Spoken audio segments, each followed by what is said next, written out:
اکثر ہم عادتوں میں آ کر عبادتیں کرتے ہیں، لیکن عبادت کو بندہ اگر عبادت سمجھ کی عبادت کرے. دیکھیے میں چھوٹی سی مثال جوانوں کو دی تھی کہ یہی نماز ہے نا، کہ جنگ صفین میں مختلف جنگوں میں جب مولا نے مصلی بچھا دیا تو لوگوں نے کہا یا علی یہ میدان جنگ ہے، میدان نماز نہیں ہے. تو امام نے فرمایا اسی نماز کو بچانے کے لیے علی جنگ لڑ رہا ہے. قرآن میں ایک بھی آیت اقرأ الصلاۃ نہیں ہے، نماز پڑھ نہیں، نماز کو قائم کر.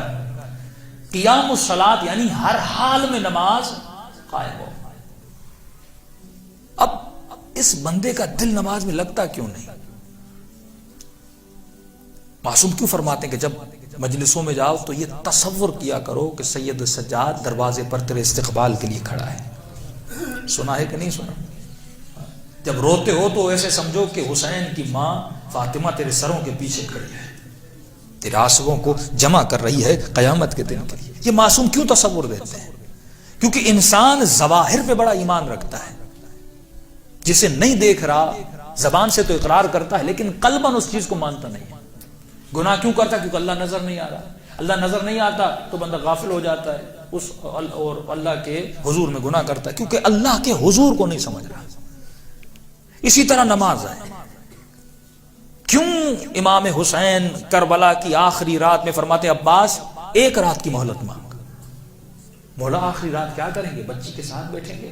جب بندہ مرنے لگتا ہے نا رشتہ داروں کو بٹھاتا ہے، آخری بار ہے بیٹیوں کو دیکھ لوں، بیٹوں کو دیکھ لوں، بیوی کے ساتھ بات کروں. لیکن مولا کیا آپ بیٹیوں کے ساتھ بیٹھیں گے یا بیٹوں کے ساتھ؟ فرمایا نہیں، حسین مصلی عبادت پہ بیٹھیں گے. کہ لشکر یزید کہتا جس طرح شہد کے چھتے سے آواز آتی ہے اسی طرح حسین کی تسبیح کی آواز آ رہی تھی. ایسی تسبیح کیوں؟ یہ لگاؤ جو اہل بیت کو ہے میرے دل میں کیوں نہیں؟ کیونکہ میں نے ابھی تک غیب پر وہ یقین کامل نہیں لایا. تو میں نے ایک چھوٹی سی مثال دی تھی. میں نے کہا یہ بتاؤ اگر تجھے کہا جائے کہ ڈیلی 10 منٹ کے لیے امام حسین آ رہے ہیں اور تجھے حسین سے ملاقات کرنی، کیونکہ امام حسین کا تصور میرے وجود میں اللہ سے بھی زیادہ اسٹرانگ ہے، یہ حقیقت ہے. مولا علی کا تصور اللہ سے زیادہ اسٹرانگ ہے کیونکہ میں نے محسوس کیا ہے، کبھی مجلس میں آتا ہوں، کبھی ان کی زری پہ، کبھی علم. اب کہا جائے کہ 10 منٹ حسین آئیں گے اس امام بارگاہ میں اور مومن آ جانا، امام حسین سے ملاقات ہے. کیونکہ حسین کی محبت اور حسین کی شخصیت کا تصور، شہید کربلا کا تصور میرے دل میں اتنا مضبوط ہے. اگر تجھے ٹائم 6 بجے کا دیا جائے کہ حسین 6 بجے تجھ سے ملیں گے، تو دروازے پہ کب آ کے کھڑا ہو جائے گا؟ امیجن کرو. شاید کوئی مومن ایک دن پہلے ہی آ جائے، شاید کچھ کئی گھنٹے بعد پہلے آ جائے تاکہ مجھے امام حسین سے 10 منٹ کے لیے بات کر شرف ملے گا. وہ کہے ڈیلی آنا حسین، ڈیلی 10 منٹ اس سے بات کریں گے. اب تم نے امیجن کیا کہ کیا محبت ہے امام حسین کی. اب سمجھو کہ اہل بیت مصلی پہ سب سے پہلے کیوں جاتے تھے.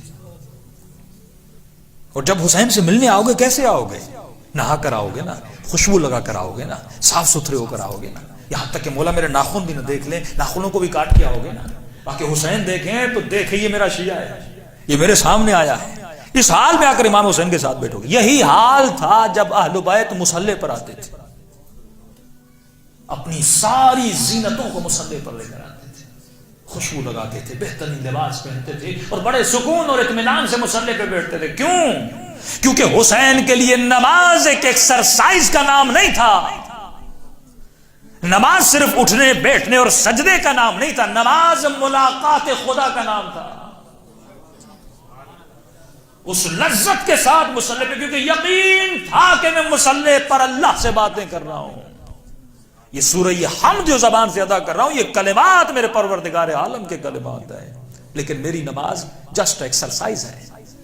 2 سجدے ہیں، ایک رکوع ہے اور قیام ہے، اور کچھ بھی نہیں. کیونکہ میں ایکسرسائز کر رہا ہوں، میں اس تصور سے نماز نہیں پڑھ رہا کہ میں پروردگار عالم کے سامنے کر رہا ہوں، جو رب الارباب ہے، جو خالق حسین اور خالق علی ہے، جو خالق زہرا ہے، جس نے اتنا حسن خلق کیا ہے وہ خود کتنا حسین ہوگا.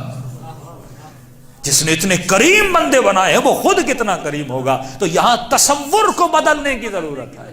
جتنا میرا تصور اسٹرانگ ہوتا جائے گا اتنا میرا یقین اسٹرانگ ہوتا جائے گا, اور جتنا میرا یقین اسٹرانگ ہوتا جائے گا اتنے میرے ایمان کے مراتب بھی بڑھتے جائیں گے. تو فرما آ کربلا کے میدان میں ذرا حسین کی نماز کو دیکھ, آ زندان شام میں سیدہ زینب کی نماز کو دیکھ. یہ شخص کہتا ہے میں نے حسین کو اکبر کا لاشا اٹھاتے ہوئے دیکھا. میں نے جب عباس کے بازو کٹے ہوئے اٹھاتے ہوئے دیکھے تو ایسے لگ رہا تھا جس کے واقعہ اس کی کمر ٹوٹ گئی ہے. اور جب میں نے جوان بیٹے کے لاشے پہ آتا ہوا دیکھا, کہا تھا میں نے پہچانا نہیں, پہلے بال سیاہ تھے اب بال سارے سفید ہو چکے تھے. لیکن کہتا ہے جب گودی قتل گاہ میں گیا اور حسین کا سر سجدے میں جا رہا تھا, اب مجھے چہرے پر ایسی رونق نظر آئی کہ لگ ہی نہیں رہا تھا یہ وہی ہے جس نے بیٹے کا لاشا اٹھایا تھا, یہ وہی ہے جس نے بھائی کے کٹے ہوئے بازو اٹھائے تھے اور سجدے میں جا کر یہ جملے کہے رضن برضا و تسلیما لامرہ. جب یقین ہونا پروردگار عالم پر پھر بندے کے چہرے پہ یہ سکون ہوتا ہے. اور امام سجاد فرماتے ہیں کہ پورے سفر میں نے نہیں دیکھا میری پھوپھی اماں بیٹھ کے نماز پڑھیں, لیکن جب زندان شام آتا ہے رات کے اندھیرے میں اٹھتی ہیں بی بی, وضو کرتی ہیں, اور جب نماز پڑھنے کا وقت ہوتا ہے تو بی بی بیٹھ کے نماز پڑھتی ہیں.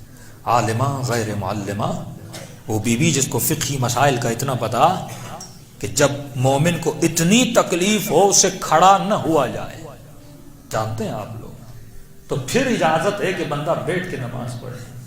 امام وقت سوال کر رہے ہیں کہ پھوپھی اماں پورے سفر میں نے نہیں دیکھا آپ بیٹھے ہیں, اب کیا ہوا ہے کہ آپ بیٹھ کے نماز پڑھ رہی ہیں؟ فرمایا سجاد میرے لال زندان میں کھانا بہت کم آتا ہے, میں سارا کھانا بچوں میں تقسیم کر دیتی ہوں. اب زینب کے بدن میں طاقت نہیں ہے, یعنی بی بی کھڑی بھی نہیں ہو سکتی, اور اس بی بی کو 8 گھنٹے شرابی کی دربار میں کھڑا رکھا گیا ہے. ایک بہت بڑی آئیڈیالوجی اور سسٹم کے لیے اہل بیت نے قربانی دی. سوال یہ ہے اس نظام میں علی اور نظام میں زینب کو میں نے کتنا بچایا. کہا مومن حسین کی مجلس میں اس سفرہ حسین سے تھوڑا نور اور معرفت لے کر جا. امام فرماتے جوان سے پوچھو زندگی کیسے گزری, کہے گا خواب کی طرح. بوڑھے سے پوچھو زندگی کیسے گزری, کہے گا خواب کی طرح. فرمایا قیامت کے دن ہر آنکھ روئے گی, اور ان خوابوں والی زندگی کے لیے اپنی ابدی زندگی کو تباہ نہ کرنا. کہ مولا ہر آنکھ روئے گی, کہ ہر آنکھ روئے گی. یوم الحسر, حسرت کا دن ہے, 2 آنکھیں نہیں روئے گی. ایک آنکھ وہ جو حسین پہ روئے, دوسری آنکھ وہ جو اپنے گناہوں پہ روئے. واللہ دونوں آنکھیں اہل بیت نے آپ کو عطا کی ہیں.